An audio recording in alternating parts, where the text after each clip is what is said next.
everyone and welcome back to our YouTube channel savvyforensics। So friends, आज के इस video में हम बात करने वाले हैं इंजरीज के फिफ्थ पार्ट पर, जहां पर हम बात करने वाले हैं लेसरेशन के बारे में। बेसिकली जो लेसरेशन है एक तरह की वो आपकी मैकेनिकल इंजरी में जो ब्लंट फोर्स इंजरीज रहती है उसका फर्दर क्लासिफिकेशन है। तो लेसरेशन क्या होता है, कितने टाइप्स का होता है, मेडिको लीगल इंपॉर्टेंस क्या है इसकी, तो इस तरह से काफ़ी सारी चीज़ों के बारे में आज के इस वीडियो में हम जानने वाले हैं। तो जल्दी से स्टार्ट कर लेते हैं, लेकिन उससे पहले आप सभी से एक रिक्वेस्ट कि प्लीज़ इस वीडियो को सभी के साथ में शेयर कर दीजिएगा, ताकि जितने भी स्टूडेंट्स नेट की प्रिपरेशन कर रहे हैं उन तक ये वीडियो पहुंच सके और वो लोग अपने नेट की प्रिपरेशन को और ज़्यादा इन्हांस कर सकें।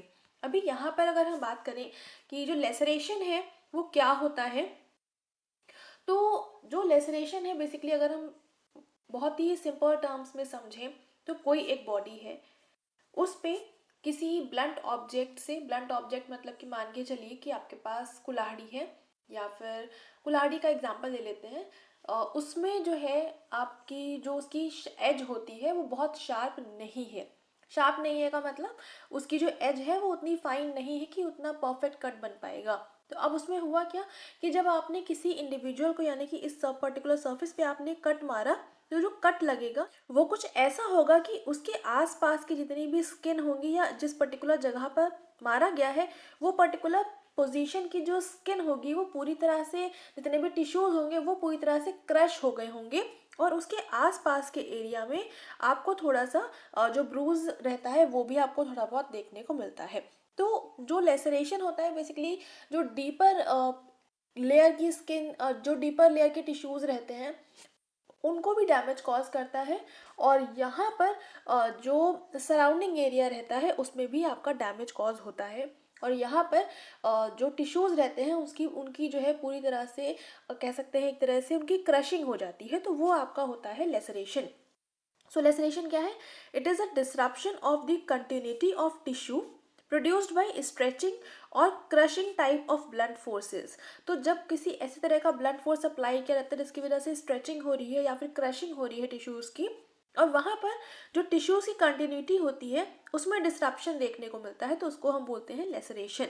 बाकी इस डायग्राम से आप देख सकते हैं, इस इमेज में जो लेसरेशन है वो कुछ इस तरह से दिखता है, जहाँ पर जो डीपर लेयर की स्किन है, जो टिश्यूज़ हैं वो पूरी तरह से डैमेज हुए हैं, और उसके अलावा जो आसपास का एरिया है उसमें आपको ब्रूज देखने को मिल रहा है। तो कुछ इस तरह से होता है laceration. And if the blunt force produces extensive bruising and laceration of deeper tissues, it is called crush injury. तो जब ब्रूज जो है वो काफ़ी ज़्यादा आपको देखने को मिलेगा, मतलब नॉर्मल कंडीशंस में बहुत ही हल्का रहता है, ना के बराबर होता है, बट जब ब्रूज जो है वो काफ़ी ज़्यादा अमाउंट में आपको देखने को मिलेगा और लेसरेशन भी होगा डीपर टिश्यूज तक का, तो इस कंडीशन को हम बोलते हैं क्रश इंजरी। तो ये थोड़ा सा इंपॉर्टेंट टर्म आ जाता है कि क्रश इंजरी क्या होता है।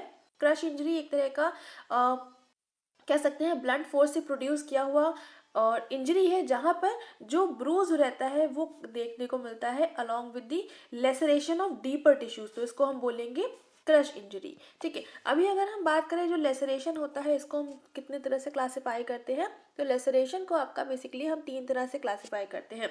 इसमें से पहला आ जाता है आपका स्प्लिट लेसरेशन, सेकेंड है स्ट्रेच लेसरेशन, और थर्ड है आपका एवर्जन। तो सबसे पहले अगर हम बात करें स्प्लिट लेसरेशन की, तो स्प्लिट लेसरेशन को हम इंसीज्ड लाइक लेसरेशन भी बोलते हैं। अब जैसे कि इंसीज्ड वुंड होता है तो वहाँ पर बेसिकली वो एक तरह का शार्प फोर्स वेपन से कॉज होने वाली इंजरी है, यानी कि कोई ऐसा वेपन है जिसकी जो एज है वो बहुत शार्प है, तो उससे जब भी इंजरी कॉज होगी तो उसको हम बोलेंगे इंसीज्ड वुंड। इंसीज्ड वुंड में होता क्या है, ये स्किन है, आपने कट मारा तो कट यहाँ पर टिश्यूज में इतना परफेक्ट कट बनता है कि उसके आसपास कुछ भी खास आपको पता नहीं चलता। जैसे कि आपका मान के चलिए हाथ जो है वो ब्लेड से कट गया है, तो ब्लेड से जो कट लगता है कितना परफेक्ट होता है, आपने खुद अपने कभी ना कभी एक्सपीरियंस जरूर से किया होगा, तो उससे आप समझ सकते हैं कि इंसीज्ड वुंड किस तरह का होता है। तो जो स्प्लिट लेसरेशन होता है वो भी कुछ हद तक आपका इंसीज्ड वुंड की जैसा ही देखने को मिलता है, बट इसमें थोड़ा सा चेंज आ जाता है, इसी वजह से इसको हम बोलते हैं लेसरेशन। अब यहाँ पर जो लेसरेशन होता है इसमें एक चीज़ और डिफरेंट होती है कि इसमें जो कट लगता है तो उसमें जो आसपास की स्किन रहती है वो थोड़ी सी वियर एंड टेयर नज़र आती है, बट जो इंसीज्ड वुंड रहता है उसमें परफेक्ट फाइन कट लगता है। तो इस तरह से आप लेसरेशन और इंसीज्ड वुंड दोनों को अलग अलग डिफ्रेंशिएट भी कर सकते हैं। अभी यहाँ पर अगर हम बात करें स्प्लिट लेसरेशन की, so it is occurs when the skin is crushed between two hard objects, for example incised like laceration of the scalp and forehead. तो जो जब भी स्किन जो रहती है दो हार्ड ऑब्जेक्ट के बीच में क्रश हो जाती है, तो उससे होने वाली इंजरी कहलाती है आपकी स्प्लिट लेसरेशन। अब यहीं पर अगर हम एग्जाम्पल की बात करें तो जो स्कैल्प है या फिर जो फोरहेड है, तो उनमें जो आपकी इस तरह का कुछ होगा तो उसको हम बोलेंगे स्प्लिट लेसरेशन। ये जो है आपका एक तरह का इंसीज्ड लाइक लेसरेशन होता है, ये थोड़ा सा आपको ध्यान रखना पड़ेगा कि स्प्लिट लेसरेशन और इंसीज्ड लाइक लेसरेशन दोनों एक ही चीज़ है। आगे चलते हैं नेक्स्ट, अगर हम बात करें स्ट्रेच लेसरेशन की, so it occurs due to over stretching of the skin. जब भी स्किन की ओवर स्ट्रेचिंग हो जाती है, उसकी जो इलास्टिसिटी लिमिट है उसको भी क्रॉस कर जाती है, तो उससे होने वाला जो लेसरेशन है उसको हम बोलते हैं स्ट्रेच लेसरेशन। एंड ये जो है यूजुअली जो मोटर व्हीकल एक्सीडेंट्स होते हैं, किकिंग होती है एंड जो कंपाउंड फ्रैक्चर्स होते हैं वहाँ पर देखने को मिलता है। अभी कंपाउंड फ्रैक्चर क्या होता है इसको जब हम फोरेंसिक एंथ्रोपोलॉजी पढ़ेंगे तो वहाँ पर इसको हम कवर कर लेंगे, ठीक है। बाकी अगर आप लोग जानना चाहते हैं तो डायरेक्टली गूगल कर लेंगे, आपको वहाँ से मिल जाएगा। आगे नेक्स्ट अगर हम बात करें एवर्जन के बारे में, तो एवर्जन को एवर्स्ड लेसरेशन भी बोलते हैं और बाकी एवर्जन तो बोलते ही हैं, तो ये थोड़ा सा आपको ध्यान रखना पड़ेगा। सो इसमें क्या होता है, यहाँ पर जो स्किन रहती है वो पूरी तरह से सेपरेट हो जाती है, सिर्फ स्किन की बात हो रही है, पूरे टिश्यूज़ की बात नहीं हो रही है, सिर्फ स्किन जो रहती है वो सेपरेट कर जाती है by tearing from underlying tissues और peel off and overhangs the wound. तो जो भी वुंड है उस पर ओवर हैंग करती है, यानी कि मान के चलिए ये स्किन है, यहाँ पर कुछ इंजरी कॉज हुई है, तो यहाँ से जो स्किन है सिर्फ स्किन वाली लेयर थोड़ा सा पील ऑफ होके बाहर की तरफ हैंग करने लगती है, तो इसको हम बोलते हैं एवल्जन। एंड ये जो है आपके रोड ट्रैफिक एक्सीडेंट्स में यूजुअली देखने को मिलता है। एंड जो एम्पुटेशन इंजरीज होती हैं वो भी एक तरह की एवल्जन इंजरी ही होती है, जहाँ पर जो इंटायर एक्सट्रीमिटी होती है या फिर कोई पर्टिकुलर पार्ट होता है आपकी बॉडी का, उसमें काफ़ी ज़्यादा डैमेज कॉज होता है, तो उसको हम बोलते हैं आपका एम्पुटेशन इंजरी। और एम्पुटेशन इंजरी जो है एक तरह का आपका एवल्जन का ही टाइप है, ठीक है। तो यहाँ पर आपके तीनों टाइप के लेसरेशन हो गए हैं कंप्लीट। अगर हम बात करें कि जो लेसरेशन होता है इसका मेडिको लीगल क्या इंपॉर्टेंस है, तो मेडिको लीगल इंपॉर्टेंस ये है जो भी तरह का केस हुआ है वो आपका एक्सीडेंटल है, होमिसाइडल है, सुसाइडल है, तो ये चीज़ फाइंड आउट करने में काफ़ी इंपॉर्टेंट रोल प्ले करता है ये। सो एक्सीडेंट में क्या होता है, जो एक्सपोज्ड पार्ट्स होते हैं वहाँ पर देखने को मिलता है। होमिसाइडल केसेस में यूजुअली जो है ये आपका जितने भी असॉल्ट के केसेस होते हैं उन कंडीशंस में देखने को मिलता है, और ह्यूमन बॉडी के जितने भी नॉन एक्सेसिबल पार्ट्स होते हैं वहाँ पर ही आपको देखने को मिलता है। सुसाइडल कंडीशंस की बात करें तो ये बहुत ही रेयर होता है सुसाइड की कंडीशंस में, क्योंकि जो आपका लेसरेशन होता है वो काफ़ी ज़्यादा पेनफुल होता है प्रोड्यूस करना, तो कोई भी इंडिविजुअल खुद के ही लेसरेशन कॉज नहीं कर सकता है।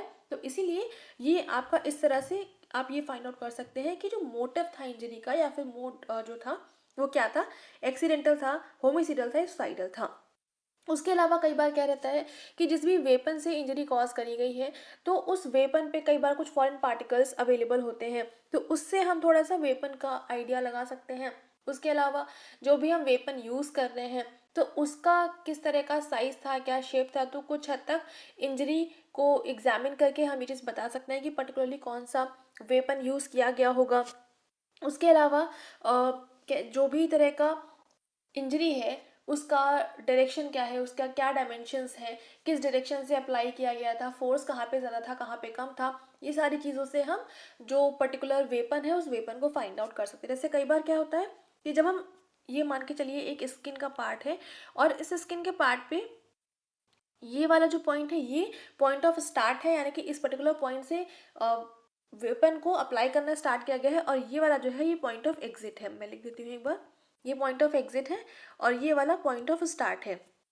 तो अब यहाँ पर होता क्या है कि जब भी अगर हम बात करते हैं इंसीज्ड वुंड की, तो जो पॉइंट ऑफ स्टार्ट होता है वहाँ पर जो इंजरी रहती है वो आपकी ज़्यादा डीपर होती है, यानी कि जो भी वेपन यूज़ हुआ है वो काफ़ी अंदर तक जाएगा, और जो पॉइंट ऑफ एग्जिट है वहाँ पर जो रहता है वो डेप्थ काफ़ी कम होती है, क्योंकि जब भी आप इंसीज्ड वुंड में इंजरी कॉज करते हो तो पॉइंट ऑफ स्टार्ट पे प्रेशर ज़्यादा होता है, फिर रिमूव करते जाते हो बैक लाते लाते, तो इसी वजह से पॉइंट ऑफ एग्जिट जो रहता है वो कंपैरेटिवली कम डीपर होता है। तो इस तरह से आप ये चीज़ पता कर सकते हो कि पॉइंट ऑफ स्टार्ट यानी कि किस पर्टिकुलर पॉइंट पे सबसे पहले इंजरी कॉज करी गई थी, यानी कहाँ से वेपन को अप्लाई करा गया था, अटैक किया गया था किस वेपन से, उसके अलावा किस डायरेक्शन में एंटर कर रहा है, किस एंगल पे मारा गया है। तो वो सारी चीज़ें भी आप पर्टिकुलरली जो भी इंजरी कॉज हुई है उसका एग्जामिन करके आप ये सारी चीज़ें भी निकाल सकते हो, क्या डायरेक्शन था, क्या एंगल था, क्या फोर्स था, ये सब कुछ आप किसी भी एक इंजरी को एग्जामिन करके फाइंड आउट कर सकते हैं।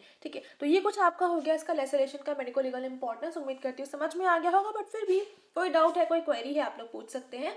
और जो हमारा फेसबुक एंड इंस्टाग्राम है ज़रूर से ज्वाइन करिएगा, बहुत अच्छा कंटेंट अवेलेबल है। तो यहाँ पर आपको काफ़ी ज़्यादा स्टडी मटेरियल मिल जाएगा आपकी नेट के पर्सपेक्टिव से। उसके अलावा अगर हम बात करें जो पीडीएफ्स रहती हैं वो कहाँ अवेलेबल होती हैं, तो जो हमारा टेलीग्राम है वहाँ पर बहुत सारा स्टडी मटेरियल अवेलेबल है। जो भी आपको चाहिए है आप फाइल सेक्शन में एक बार नाम डाल के सर्च करेंगे, आपको बहुत आराम से मिल जाएगा। वेबसाइट पर बहुत सारा कंटेंट है, बहुत सारे आर्टिकल्स हैं, बहुत सारे क्वेश्चंस हैं, तो वहाँ से जाकर आप उनकी प्रैक्टिस कर सकते हैं। और बाकी फिर भी कोई डाउट है, कोई क्वेरी है, तो व्हाट्सएप नंबर सबसे नीचे लिखा हुआ है। उसके अलावा हमारा ईमेल आईडी है, तो यहाँ पर आप हमसे कांटेक्ट भी कर सकते हैं। और अगर आपको ये वीडियो पसंद आ रहा है तो वीडियो को लाइक ज़रूर से कर दीजिएगा, अपने फ्रेंड्स के साथ में शेयर कर दीजिएगा ताकि उन तक भी क्वालिटी कंटेंट पहुंच सके। चैनल पर पहली बार आए हैं तो चैनल को सब्सक्राइब जरूर से कर लेंगे, बेल आइकन प्रेस कर लेंगे for daily updates. And thank you so much for joining me here.